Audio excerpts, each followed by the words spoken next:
Okay, great. We are live.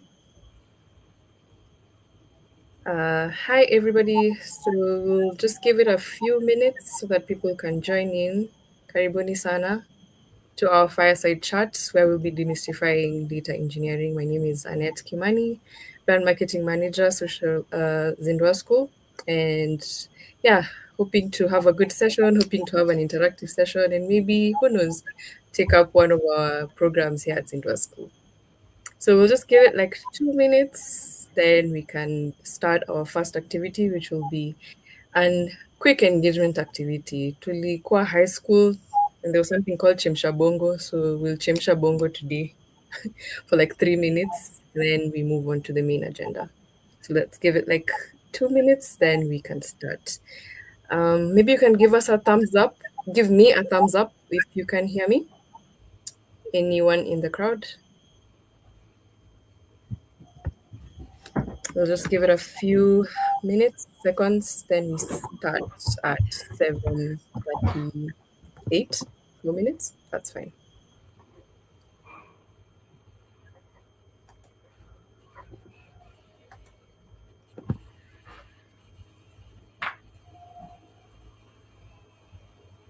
Amazing. Thank you, Benson. Uh, just give it a few minutes so that people can join. Tusiachwe nyuma.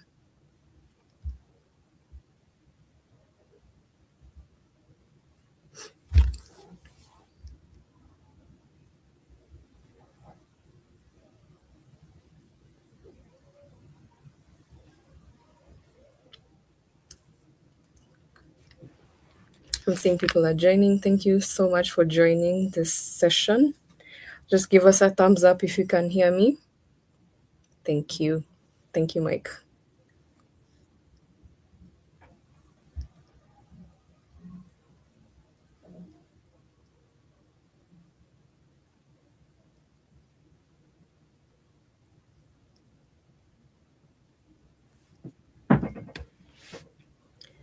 So, as we wait for people to join, we'll just start with a quick activity, then we'll move on to the slides, yeah?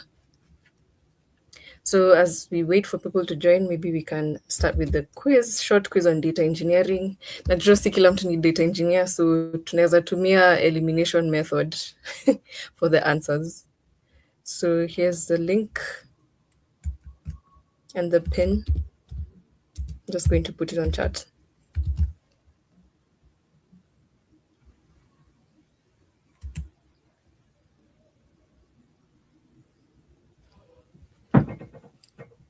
Karibuni sana. Thank you, Grace.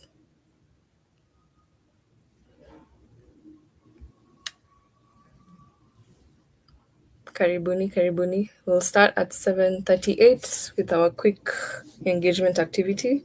Then we'll jump into the flesh of what brought us here. For those joining, we are starting with a engagement activity, a quick quiz to gauge your basic knowledge in data engineering. Haitakuwa ngumu, I promise. So the link is on chat, it's on your screen as well. So once I get quorum, like 5 people, we can start the test.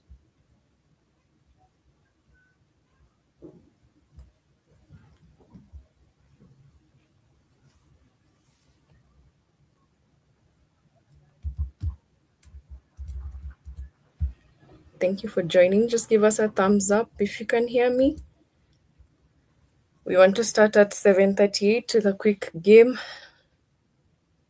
and just getting to know one another, and then we'll dive into the live itself.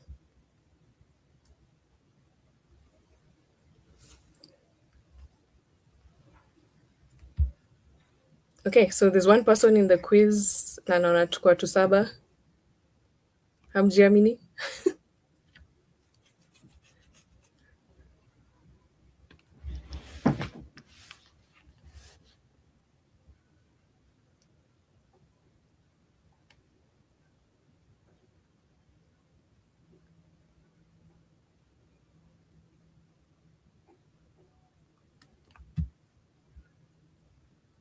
For those joining, we are starting with a quick engagement activity, a game, a quick game, nothing too heavy, just gauging your knowledge on data eng. So the link is on chat. I'll just send that again. And the pin.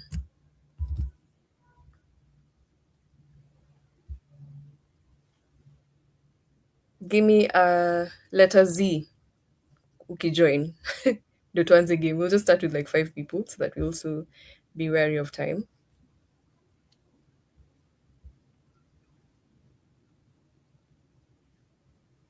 Thank you, karibuni sana for joining. See, we are 8.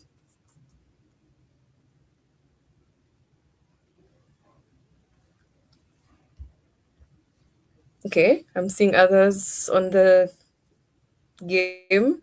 We need like 3 more tuanze, and then we see who's the best of the best.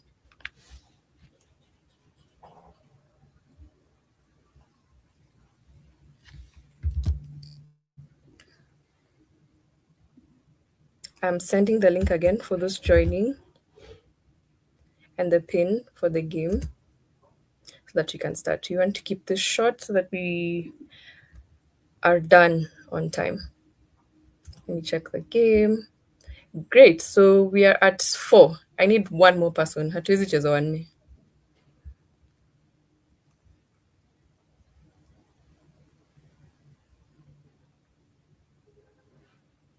Hello, for anyone joining, thank you for coming. We are starting with a quick engagement activity, then we'll dive into our session for today. So here's the link to join the game and the pin as well. We're at 10. Thank you for joining. Okay, great. So tuko watano, wenye wanakuja watajoin too. So we'll just start the game.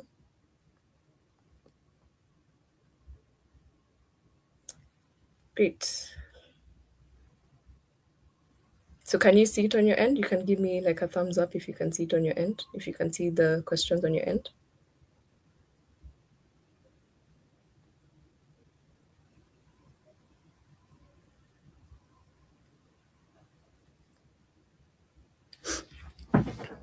Please let me know if you can see the questions on your end.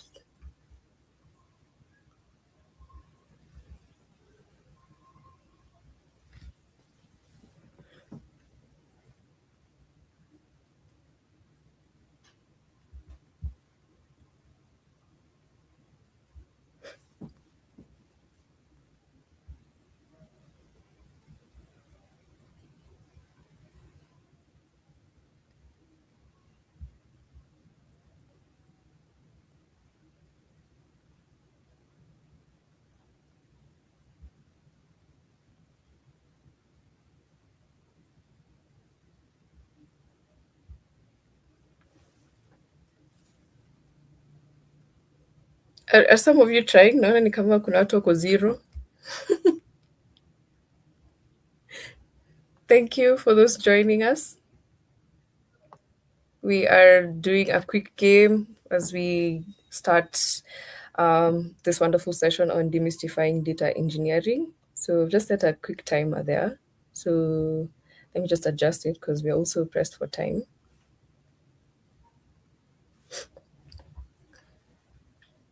We should start at 7:50.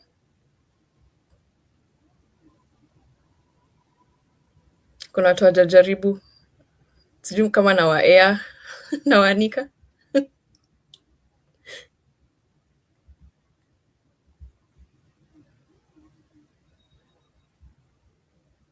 Okay, so I'm seeing 2 have completed.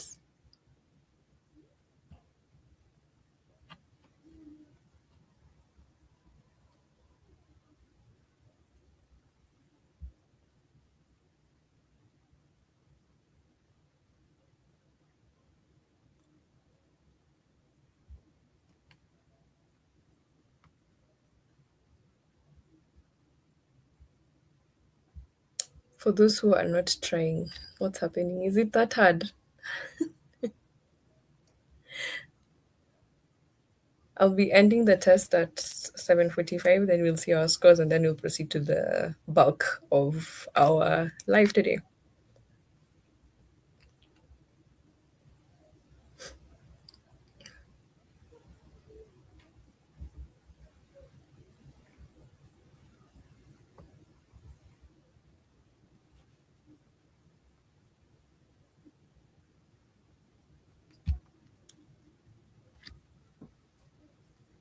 Karibuni for those joining us. We're starting with a quick quiz. Link is in comments and the pin is in comments as well. Thank you so much for making time for us today. Hope this will be an interactive session. Make sure you ask as much questions as you can to corner the best in the game. That's all I'll say for today. Okay, great. I think I'll just end the test.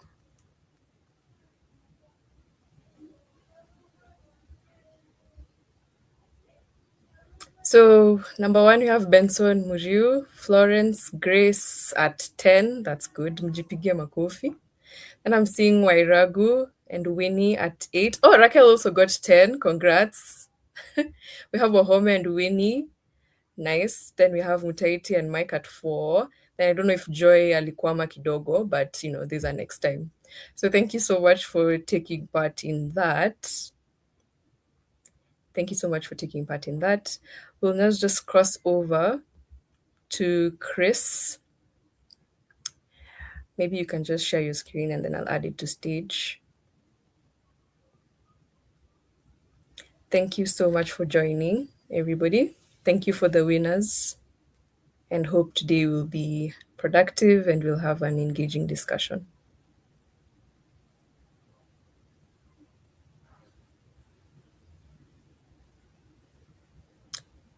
I don't know, Chris, can you hear me?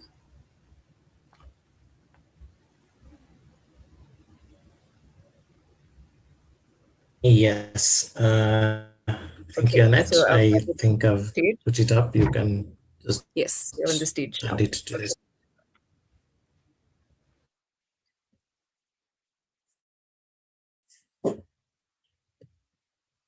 Awesome. Awesome. Do you begin? Yes, go ahead.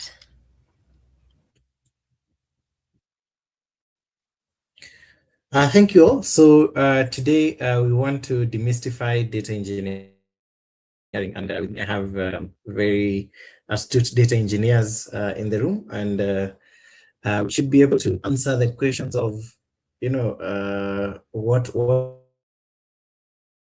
really is data engineering, what's changing, how with the end goal of getting you ready or getting you equipped to start your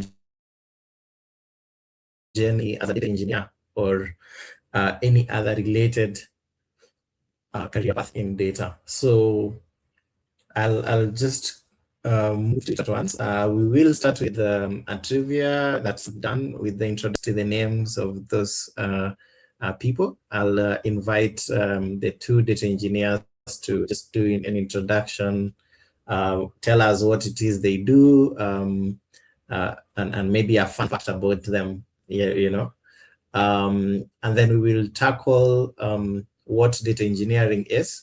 So we will get the definition, just a practical explanation of what this is, why they indeed matter, and what is changing in the industry that you need to take care of. So this chat is useful to anyone already practicing or wanting to get started in the data space. And we will also get to understand what are some of the background and technical foundations that you need to be a good data engineer. And lastly, as Zindua, we do have a course related to this, so we'll also be able to break it down to you. And lastly, just cap it off with a Q&A session.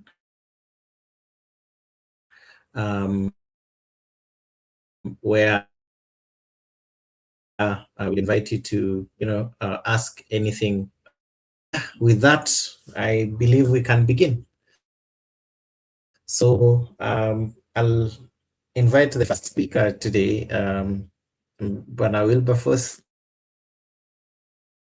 come on stage and, you know.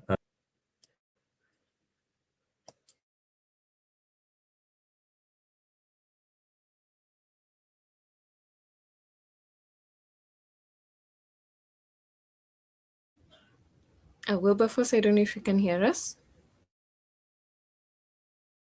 Can hear you. Can you hear me?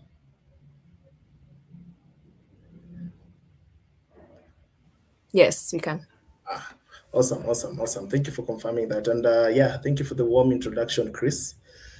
Yeah, my name is Wilberforce Orago. I currently work as a data engineer, I think with over 4 years of experience right now in the data engineering space. Yeah, currently I do work for a social enterprise, and I can't say that I've really specialized in the non-impact sector. It's called Sanku. So what we do is that we try to fight malnutrition in the East Africa region, and it's through a collective initiative in which I get to work as a data engineer as part of the data analytics team in terms of supporting informed decision making for all different stakeholders that we help to serve. So yeah, super excited to be here. I think you mentioned that we need to introduce a fun fact about us. I think for me, what I can think at the top of my mind right now. So yeah, I think if there's one food that would be the end of me, I think it would be nyama choma. I know it's not the most healthy food to like be accustomed to, but yeah, I think that's the most. So yeah, I think back to you, Chris.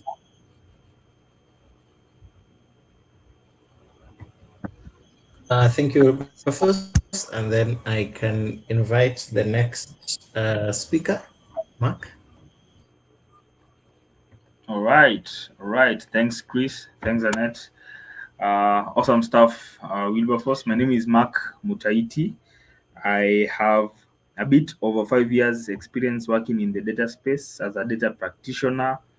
My journey is quite interesting. I started early on as a data analyst and then just fell in love with data and got a chance to, rack up my knowledge and get all the way up to becoming a data engineer.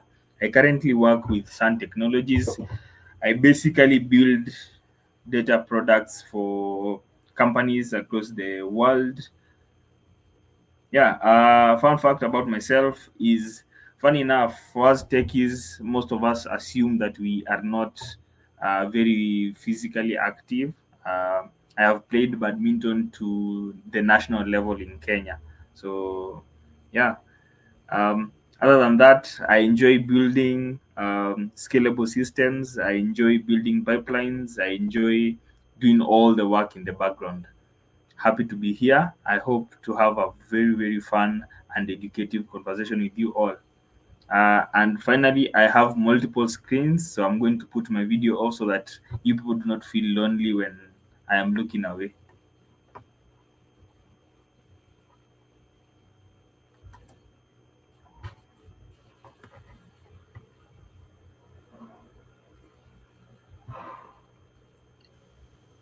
Awesome. Um, I think we can just get started by defining what data engineering is and who is it for. So I'll invite either Mark or Wilberforce to just walk us through this, given that this is something you do on a day-to-day. Cool, cool, cool. I think let me give it a start. So yeah, data engineering. I think we can move to the next slide. I think this is one of the bases or one of the roles that has been really being talked out or being talked about in the past like 5 years or so. And most people really don't know how to debunk it correctly or don't know how to distinguish between like in the entire data team what role or how does a data engineer fit into the entire ecosystem. So simply putting together, I think one term or one phrase that really summarizes the role of a data engineer, you'll hear most people calling them, these are the plumbers of data science, okay? These are the guys working behind the scenes, as you mentioned, as you had Mark mention in terms of his introduction. So basically, these are guys who design, build, and maintain systems that help in collecting, storing, and transforming day-to-day data that most organizations use or to make informed decisions, be it reports, That is business intelligence, where an organization is using data or evidence to help inform the direction in which an organization is taking. Be it analytics, be it predictive analytics, that is where data scientists comes into play or into the picture.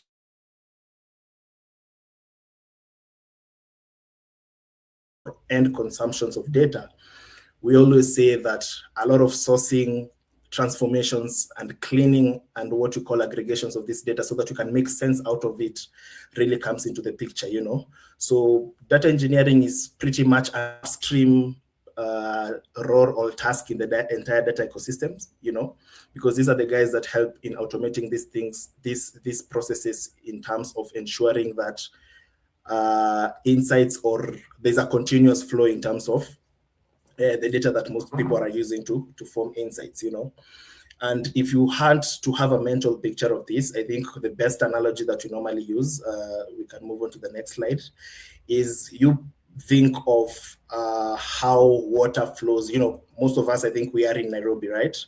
I think let's go to the next slide so that you can have a pictorial representation of this.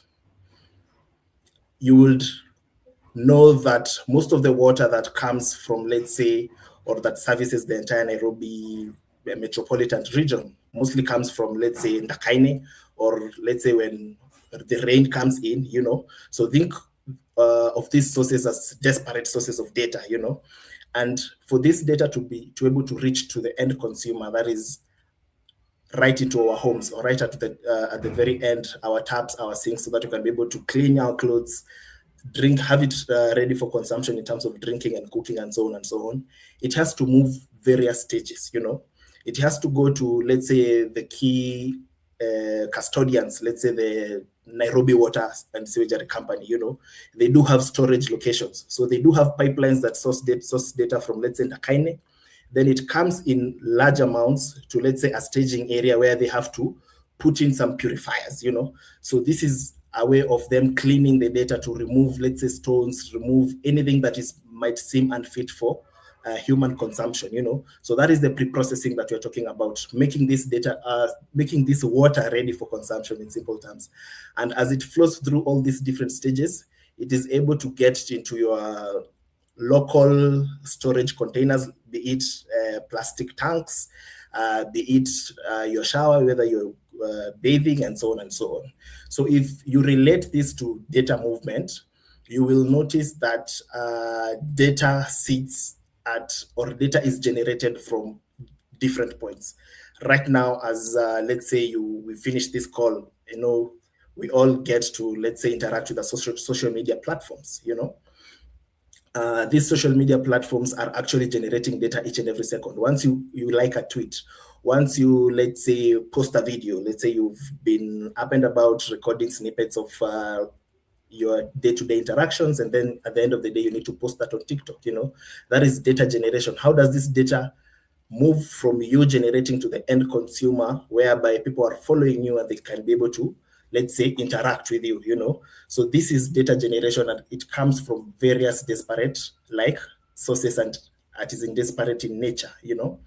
So if this data is moving, it means these companies or these organizations must have system in place to ensure the seamless flow of data from one point to another, you know. That's why it has to be generated from an ERP system, let's say an enterprise resource planning system, or a customer relation management system, let's say customer information, customer name, you know, where they're located, and every other personal identifiable information for these customers. Let's say it's billing information, be it, let's say, M-Pesa transactions in Safaricom, you know. All this data is captured from various points, yeah? And to be able to integrate it into one point,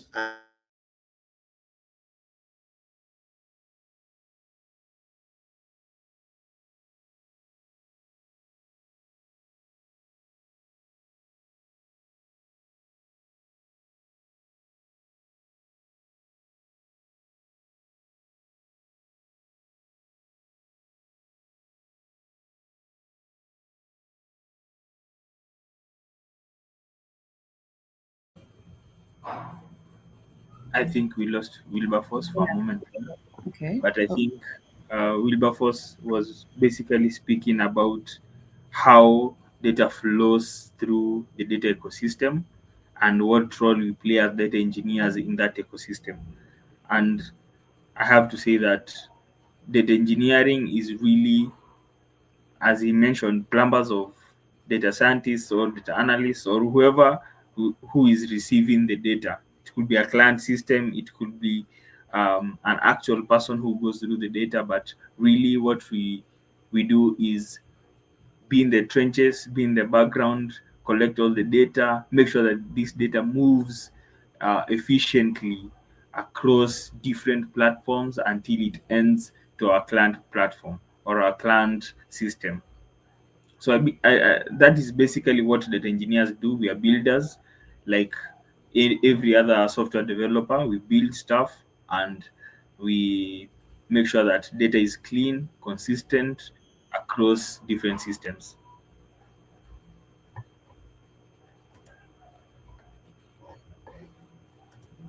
Yeah, and if if we are looking at a day to day, what the day to day looks like for a data engineer, I mean, most people will assume that data engineers are building pipelines every other day, every single day. Uh, Mostly that is not the case. As a data engineer, you will find yourself maintaining pipelines. That is one of the greatest roles you will have as a data engineer, maintaining pipelines. So if anything breaks, if we are having integrations that are not working, if your pipeline has an API call that is not working, something that is not working, that is basically a huge part of the work that we do, maintaining pipelines. The other thing that is really, really important is collaborating and interfacing between your clients, people who are receiving your data, and business requests. So a data engineer has to be able to understand how to translate organizational business client requests into technical systems that are able to provide this data that is needed across the organization or across the different fields. Uh, One other thing that is really, really important as a data engineer to be able to do is to document.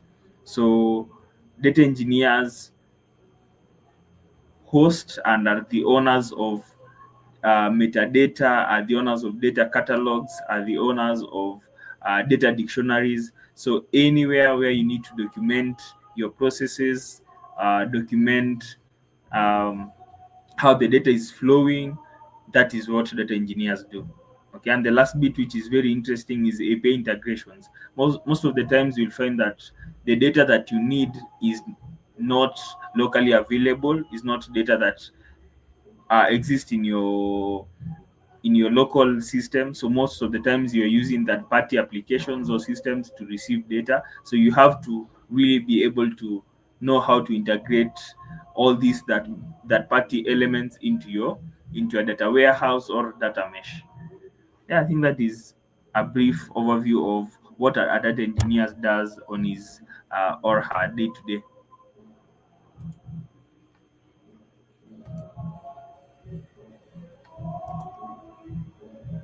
I don't know whether we have feedback.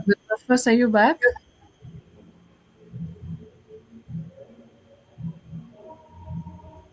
Oh, he's just left, so maybe we can just continue. Can he hear us? I think we'll just continue.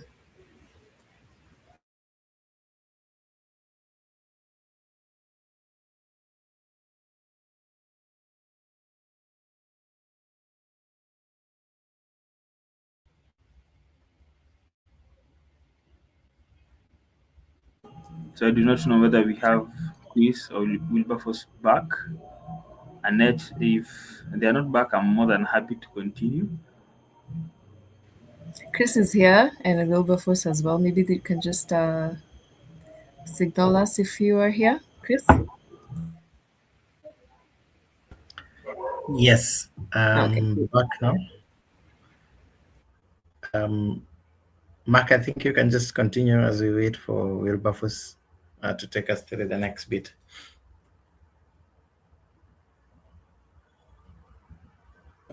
All right, all right. So Um, just to prompt everyone, I know we spoke about what data engineers do, how their day-to-day life looks like. Maybe you guys can also write in the comment what you think about that, because there are people who prefer to be on the limelight. Yeah, people who prefer to be presenting visualizations. Data engineers, we prefer to do the work in the background, in a dark corner somewhere, and have fun doing that. Right. I think we spoke about this. Maybe we could go to the next slide and just have a look at why do data engineers, or why is data engineering an important thing.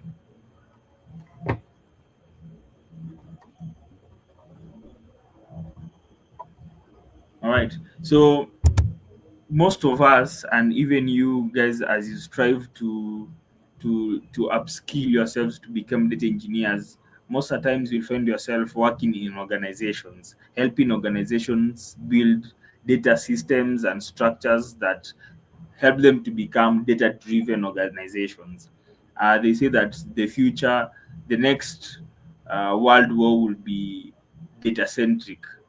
Okay, so the next billionaires, millionaires going to be uh, are going to have foundations in data, and we can already see this happening through AI, through large language models. We can already see this happening through different GPTs that people have released. So why do data driven decisions matter? Okay, so as a data engineer, you need to understand the why for an organization. Okay, why do they need this data? Okay, and one of the reasons why is because um, you need to be able to replace intuition with evidence. Yeah. So what do I mean? So I mean, for example, when you're helping build an application, you need to be able to say, I do not think we need this feature. I'd rather say that 65% or 80% of our users drop off the app because of this feature. Therefore, we are able to back our decisions, our debates, our decisions with facts and data. And the other thing is that data is very helpful when we are trying to unveil hidden opportunities. Some of these things you're able to see only when you look at data. So this is why data-driven decisions are impossible. For example, if you are talking about a company that is in distribution, they may realize that there's a certain demand for a certain product in a certain niche that they did not anticipate, and this can only be seen through the data that they get. Yeah. The other thing is, having personalization at scale. Think about Netflix. Think about TikTok. Think about Spotify. Netflix will recommend um, personalized movies based on your interest, based on your watch history. So all of these is enabled by having efficient data pipelines that are able to feed into these models that are able to recommend products, recommend TikToks, recommend reels, recommend movies, recommend even songs on Spotify. Yeah. And the last thing, which is mentioned as a bonus there, is to de-risk the future. This means, as we are saying, organizations that are going to be data centric, that are going to put data first before making any decisions, are going to be they're going to have the ultimate competitive advantage in the market. Yeah. So this having decisions that are backed by data um, will make sure that the organization will continue to thrive as an agile and an informed organization. Yeah. I think that is all from my end, Chris.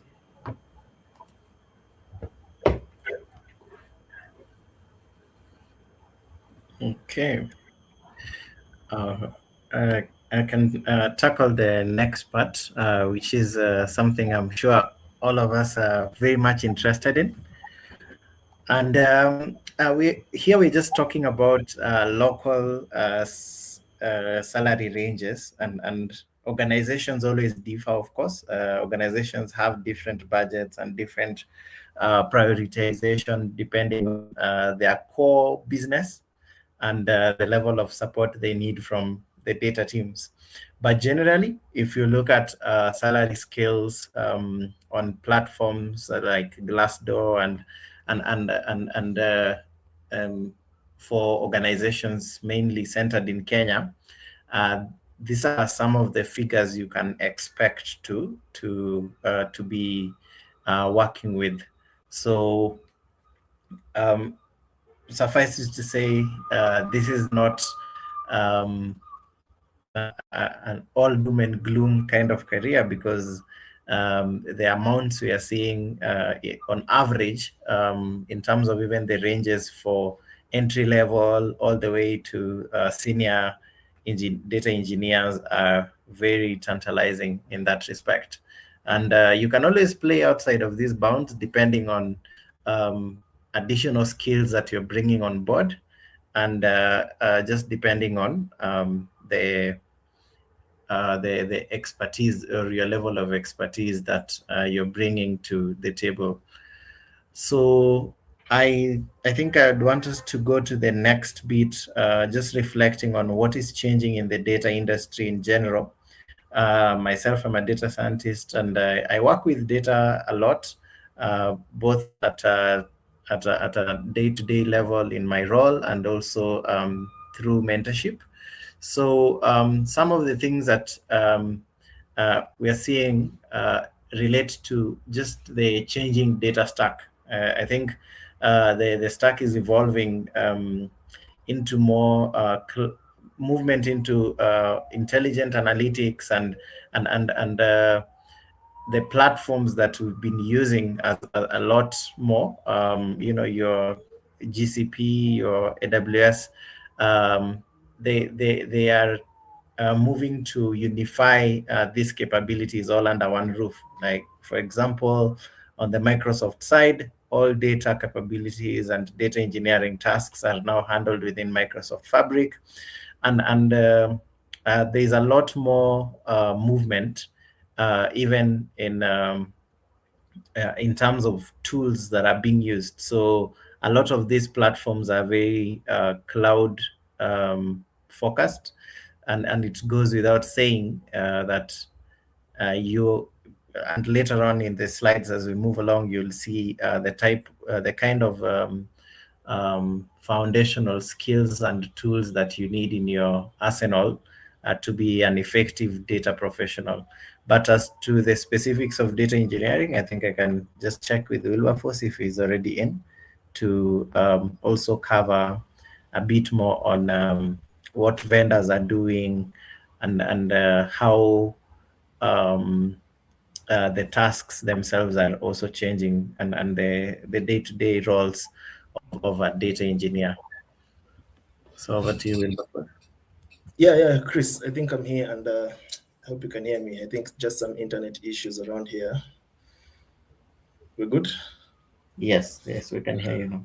Awesome. And thank you so much for that. So in terms of the technicalities behind where we are transitioning, in terms of the change, because this is a relatively, I don't know whether we can classify it as a relatively new. I think right now it's really found its own footing for the past 5 to 10 years or so, because data engineering has been really evolving from the traditional tools. Because when we start discussing, or when we start talking about the modern data stack, there are tools that probably some organizations are trying to adopt right now to keep up with the pace. But in terms of the current status quo, you'd classify them as traditional tools. And that's why we're talking about traditional data warehouses.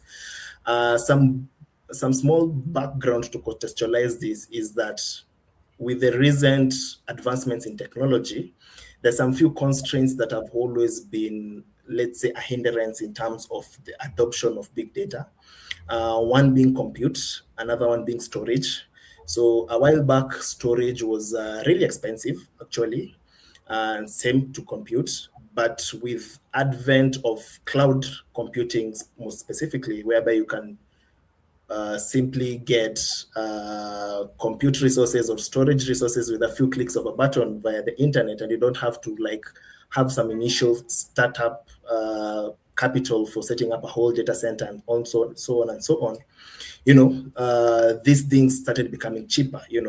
So before, data warehouses were being run by companies like Oracle, and right now you'd find that companies or providers like AWS, GCP, you name them, Azure, and so on, have really invested some of their physical infrastructure to help in the advancement of this technology, big data and stuff, and definitely AI currently. So storage has now become very, very cheap. We talk of things like the data lakes and so on and so on. We're talking about petabyte scale of data storage. You can simply, with a few cents, you can, and then there's also the pay as you go kind of business model, whereby you can only pay for what you're consuming. So it's been a really great advancement. There's also this issue about ETL. So ETL is an acronym that stands from extract, transform, and load, which is pretty much symbolizing a data pipeline from extraction, transformation, and then now loading into a storage space like a data warehouse. So this has also evolved. Right now you're seeing we're moving from ETL to zero ETL. We are talking of zero ETL. We are also talking of now shifting these acronyms to ELT, because now storage is really cheaper. So you want to load your data as it is, and then perform transformations as you go by, based on need-based cases. So let's say you get all your data and then you put it in your data warehouse or whatever storage solution you're using. And then as need arises based on the business as the business is evolving, you get to apply those transformations or those pre-processing steps, not necessarily prior to that, but as on need-based arise cases. So now you're doing extraction, and then now you're loading it, and then now transforming it later on. And this has also led to, I know we are talking about data engineering, but also you'll also hear people talking about analytics engineering. There are tools or companies like what we call DBT, or data build tool, that have really niched down to just transformations of data to make it ready for analysis. So an analytics engineer is the guy that sits between a data engineer and a data analyst.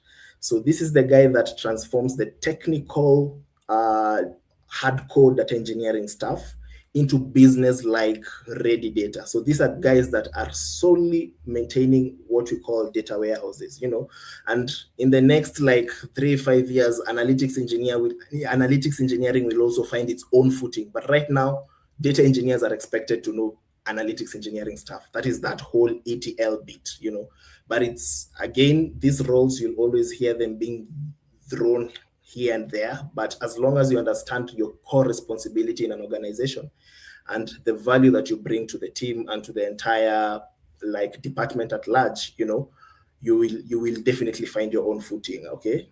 So yeah, I think that's it. I think Chris, you explained a lot on intelligent and on autonomous stack. AI is really bringing a lot of impact in that space. As you can see, we are now talking about AI and ML integrated in real-time data needs. Right now you'd build autonomous pipelines that can be able to recover from failure. So some of the pain points that data engineers actually encounter is that most of these pipelines do actually break, and your recovery time is one of the key KPIs that you'll be assessed, in whatever organization you'll be working on.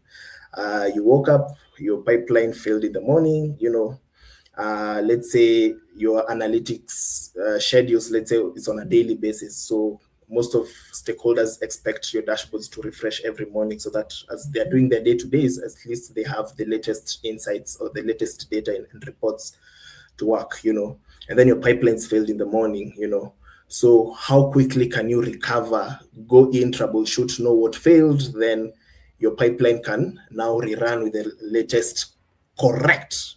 We always insist on correct And we always say that it's better to have a pipeline that fails loudly than that which passes incorrect data, So right now with AI, people are actually using, this AI subunit that you're talking about, like you can create a pipeline that can, or you can create what we call RAGs that can actually understand some, or can actually scrap through the logs of your data and actually figure out what was the problem. Because remember, this is simply code, it can be able to know what violation was or what error your pipeline faced and caused that failure. And if it's something that it can easily resolve, then well and good. Then if it's something that you can just send out a warning or an alert that there's some scrappy or messy data that is passing in that might hinder your analytics, it's up to you to now respond to that.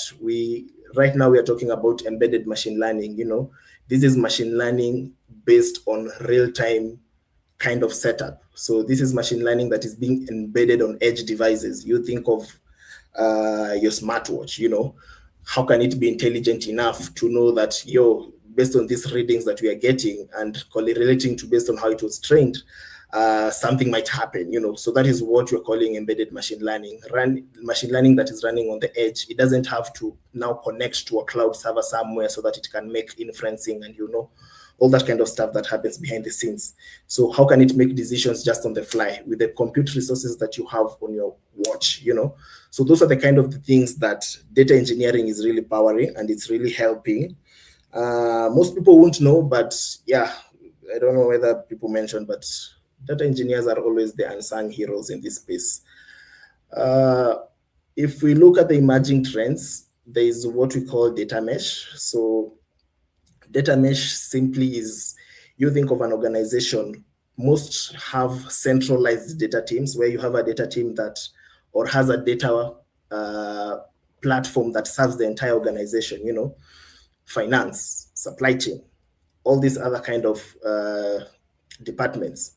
But then the level of work becomes too high that, yes, it's a centralized source of truth, but why can't we have a mesh whereby we have what we call data mats? We have a mat specifically for finance, and it's sitting with the finance department. We have another one with, you name them, supply chain or manufacturing. And then you can easily integrate them together to form or to power different dashboards that are around there. So data mesh is something that is really evolving. It might sound easy, but trust me, it's not easy.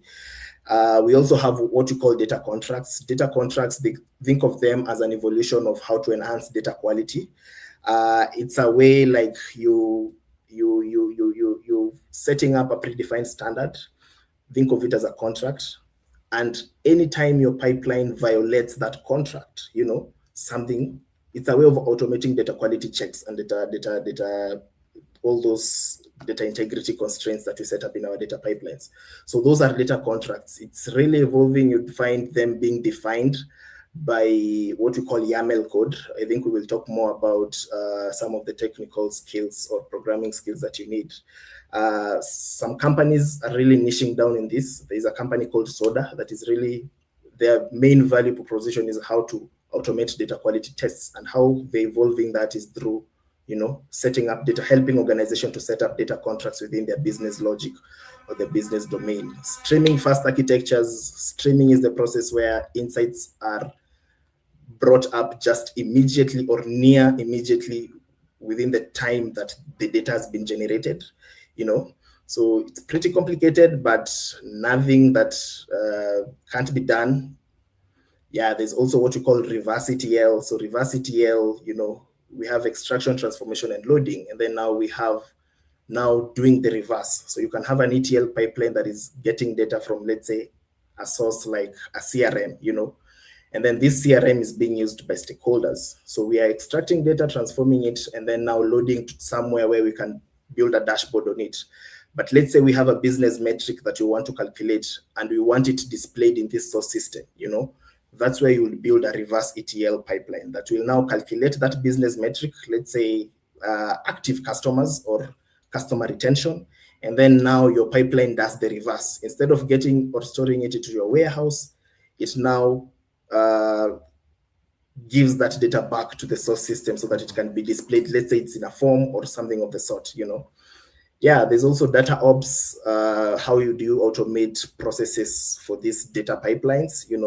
Here's where you integrate a lot with software engineering best practices. Like, how can you ensure there is continuous integration and continuous deployment of your scripts? Your pipeline will always be running. If you're making new changes to that pipeline or to that specific piece of code, like, how can you ensure that it's continuous such that there's no pipeline downtimes? And so on and so on. Things revolving around data governance. How are you controlling security of your data? Who has access to your data?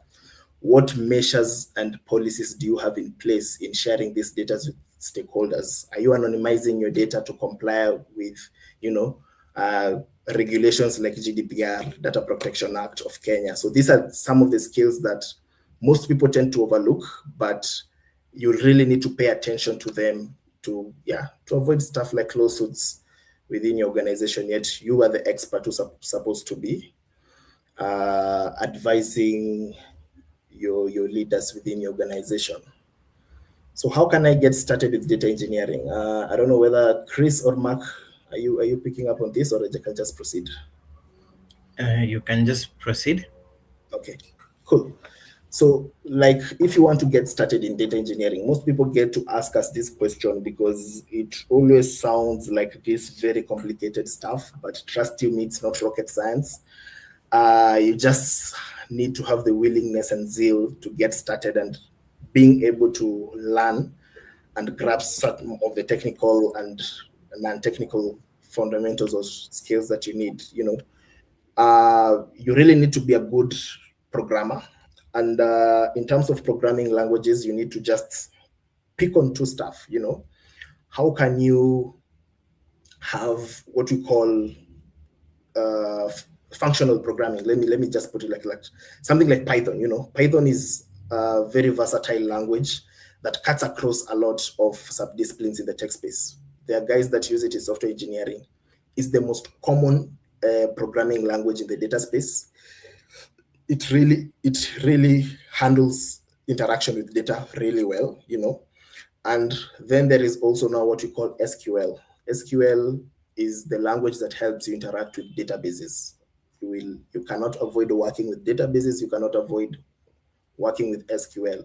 Actually, in a data team, as a data engineer, you're expected to be the most versatile, or you need to be, because data engineering also, it's sort of like an evolution of DBAs, database administrators, So if you can't optimize or you cannot manage your database properly, and that involves a lot of SQL skills. So that's one thing that you can't really avoid.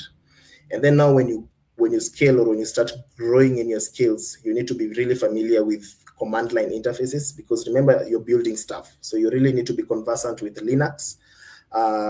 There's a lot of deployments, and there's a lot of, you're the automation guy in the data space. So they expect you to be technical enough to understand Linux. Database knowledge, as I was talking about SQL, how to manage relational databases. Right now, even back to the conversation of evolution of data. Data is really evolving in terms from the relational setup to what we call non-relation or NoSQL data. So how do you store images? How do you store unstructured data? That is actually the correct term that we normally use. And a lot of data warehousing, data modeling skills. So those are just add-ons that are really crucial for you to understand a little bit of it.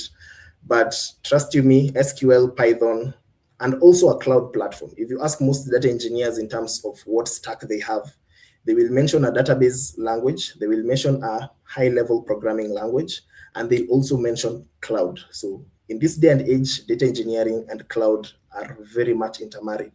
So you need to pick on one. So the cloud fundamentals are pretty much the same, and they cut across all these providers. But I always advise someone to pick on one, then build a brand on that.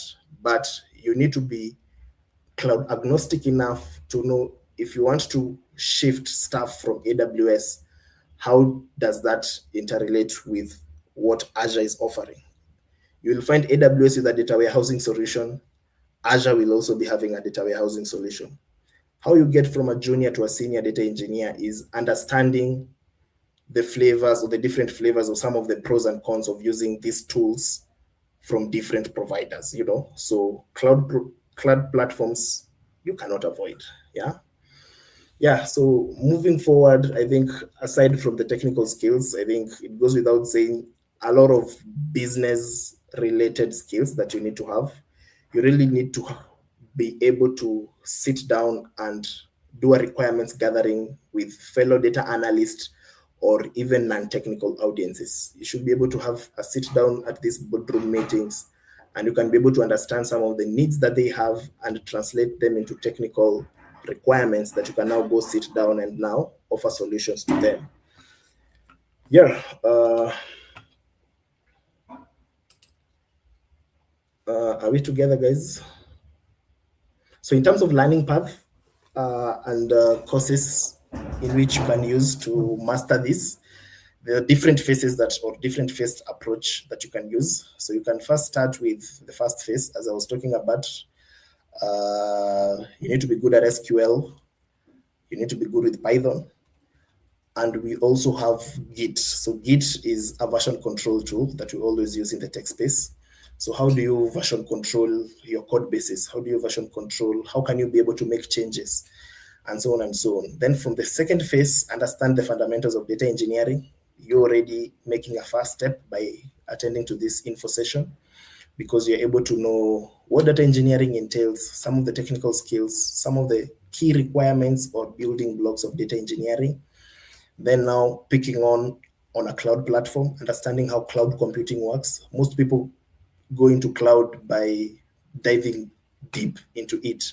But if you first get a grasp of cloud computing, how it operates, the key pillars of cloud computing, compute, storage, things like we call serverless and how to maintain servers and so on and so on, you will be able to have it easy when you get to the application areas of data engineering. How do you process big data?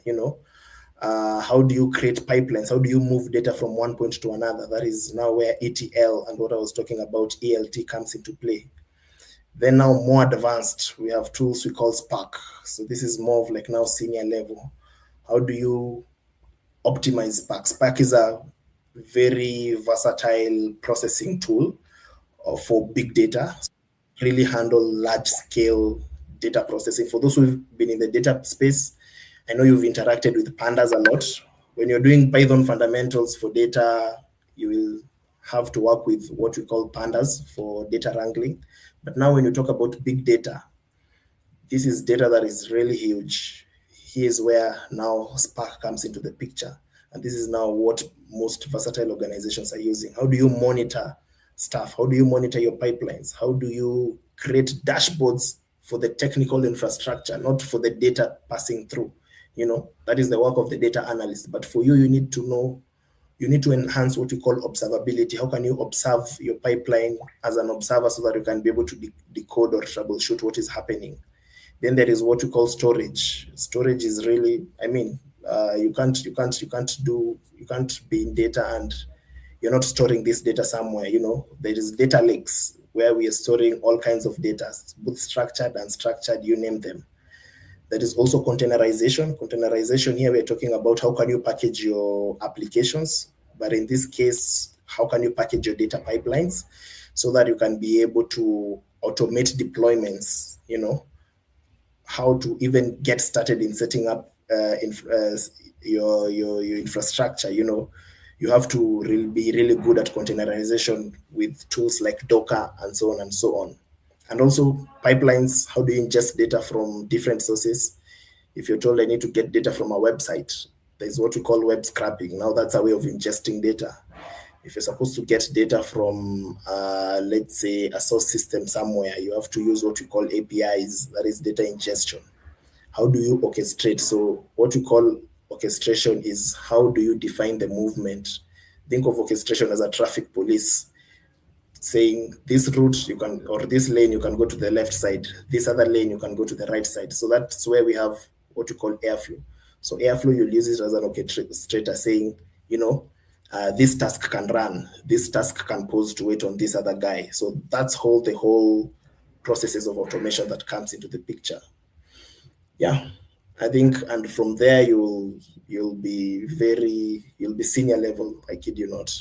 It's never a one night success kind of thing. You really have to be able to be patient, to trust the process, and be able to have the willingness to learn and build on your skill one step at a time. I mean, we're also doing that on a day to day. You find a new project, it's new to you, it's a new stack. You need to have the framework to be able to apply all this that you probably learned in your initial phases to pick up the pace quickly and offer solutions to the problems that probably you might be facing. So yeah, I think that's it for this section. I think we can move on to how Zindua comes into the picture. I think, and this, Chris, I can give it back to you. Absolutely. I think a number of you have now been asking yourselves, maybe you have the foundations, you have SQL under your belt, you've been doing some programming, and you want to be a data engineer. So that is why we are here as Zindua School. And the goal is to equip you with industry-ready skills. So we want you to be a data engineer as you go out of the bootcamp program. So we do have what we call a data engineering specialization program. This is one of the specialization tracks in data. Once somebody is done with the data focus area, like data analytics, or they've taken the data science core track, and this should have given them good background to be able to venture now into a specialization like data engineering. We also have one for AI engineering. So the structure of the course is such that it's a 12-week program, which is to be taken on a part-time basis. That is, learners can learn in the evening or have sessions in the evening, but also interact with the internal content on the learning management system at your own pace. And here you will be learning all the fun, critical concepts that Wilberforce has talked about earlier, to be able to build data systems, scalable data systems with appropriate workflows and pipelines that work, as Wilberforce put it. This is for people who ideally have already started their journey in data and are ambitious to get to a higher technical level in their skill set and specialize. And because data engineers are the plumbers for data professionals downstream, so be it data scientists, be it data analysts, or even data visualization specialists, the demand has never been higher. And that's why my call to action, or my rallying call to you, would be ask yourself, where do your interests lie, and how fast do you want to break into the data engineering career. So just to give you a breakdown, this is not elaborate because the curriculum on our website actually details more, and we are actually in the process of open sourcing the entire curriculum so that it gets a step-by-step breakdown into what you're going to be learning. Just to summarize, the flow is structured in a way that you learn the fundamentals, then you learn the processing tools, so your Apache Spark, your Airflow for maintaining data pipelines, and then you will learn containerization.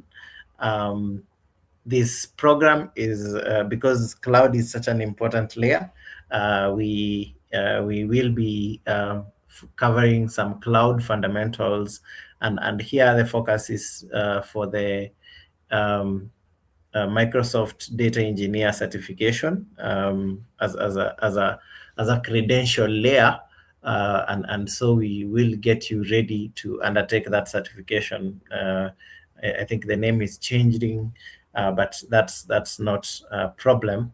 So all our programs are usually project-based or project-heavy, so that we can assure or ensure that knowledge transfer.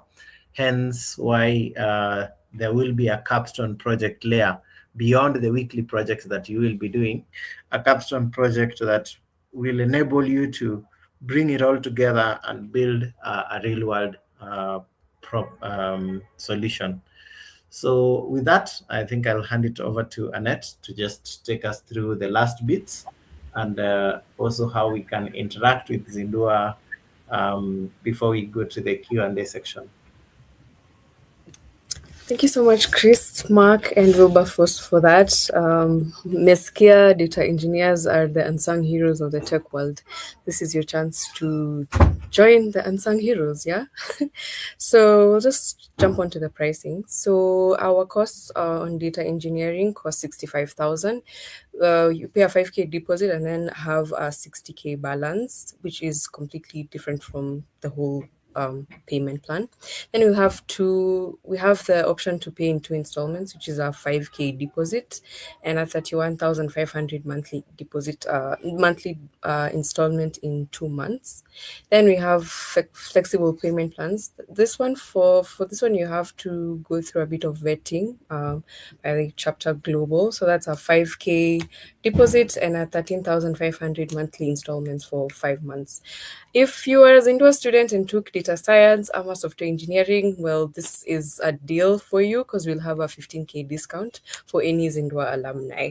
The program starts on 16th of March. Looking forward to seeing your applications. Something I did mention, the people who are here are actually your mentors. So, these are like industry professionals. You're in safe hands, guys. Maybe you can just go to the program structure.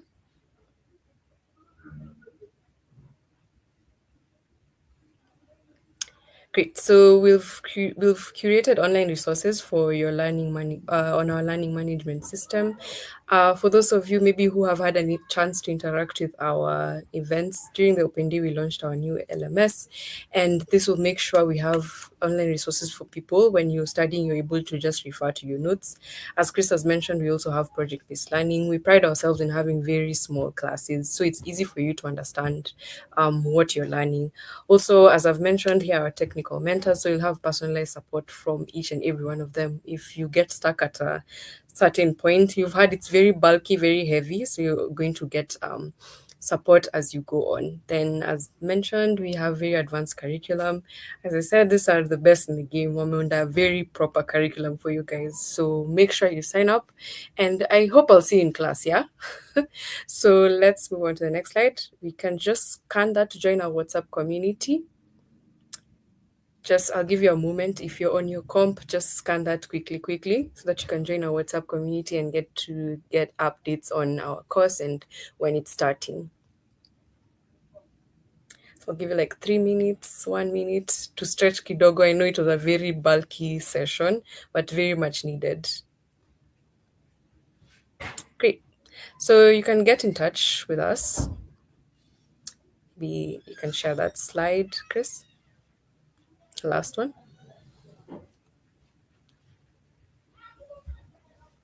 So you can get in touch with us with the phone number listed there, 0768 342 776, or the email listed at hello@zinduaschool.com, or visit our website. I'll just link that right now. Again, I'd already pasted it, but I'll just link it again. You can go check out our curriculum in depth. As Krista said, the slides don't do us justice, but once you go to our website, you'll be able to see what we offer and how we can get you started. So, Zindua, your career in data engineering, guys. That's it from us. Maybe I'll pass it to Chris to close it for us. Then you can give us a thumbs up, or you can give us a question if you have any questions. If you have any questions, just type them on the chat. If kama tuko sawa, you can give us a thumbs up.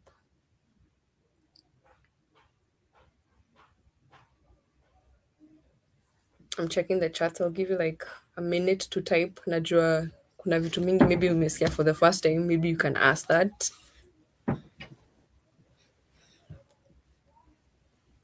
Thank you, Florence. I'll just give it like a minute because you're typing so that you can check for any questions.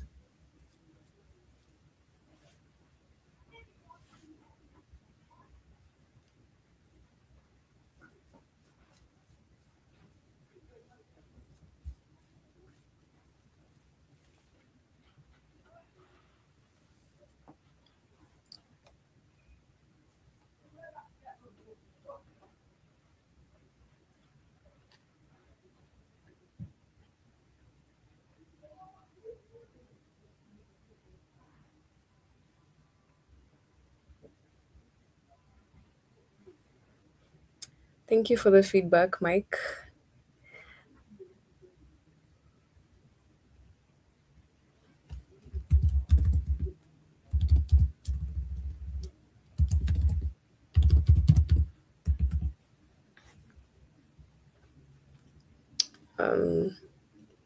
Nice, nice. Good to hear your sentiments on this. I'll give it like till 45. There's one question, but I'll just give it till 45. Then we can wrap it up. Also, sentiments, comments on how the session has been. Is this Greek? It's Greek to some extent, but you know, that's the reason they're here.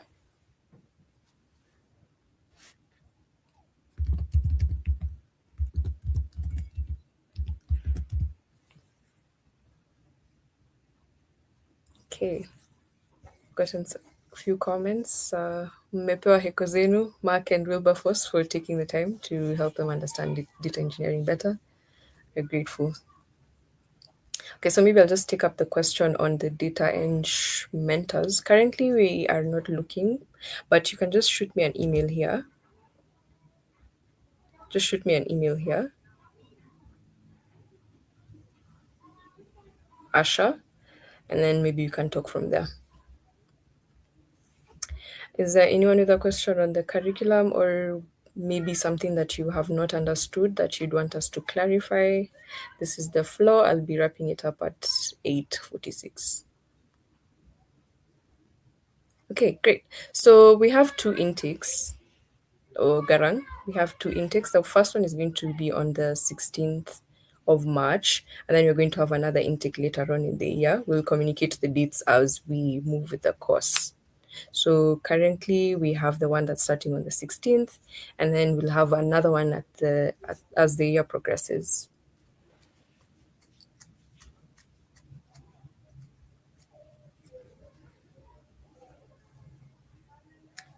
Okay, it's 8:46 p.m. on my end. If there are no questions, then I guess we can wrap it up. Thank you so much for making time. I know you'd rather be sleeping, but you took the time to come here and get to know more about data engineering. I hope this is a course you are very open to taking. Very in-depth, very robust curriculum we have, and we're just hoping to see your applications. Yeah, I'll just share the link again for those who are interested in checking out our program, the specifically data engineering program. You can go ahead and check that. We also do offer core programs in software engineering and data science for those who are interested. Coming soon is a core course on cybersecurity. So make sure to visit our website and get to learn about our amazing courses. Yeah.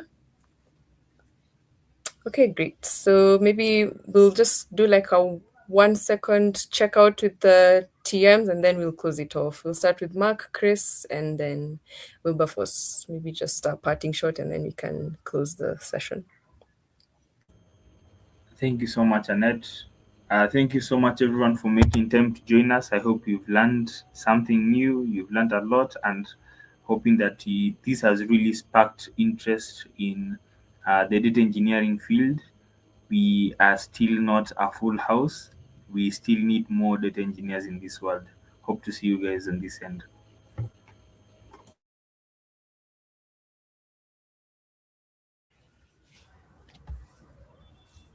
Okay. Thank you all for joining. I think it's been a great session, and looking forward to more queries, more interactions. Data, it's never been a better time to be a data professional. I think the most used tech at the moment would be LLMs, and we wouldn't have LLMs without data professionals. So the career landscape, the surface area has even widened, and it's looking more promising. So to all you data scientists, data analysts, and data engineers, or any other data profession, storytellers, etc., more power to you, and hope to see you on this side as well. Yeah.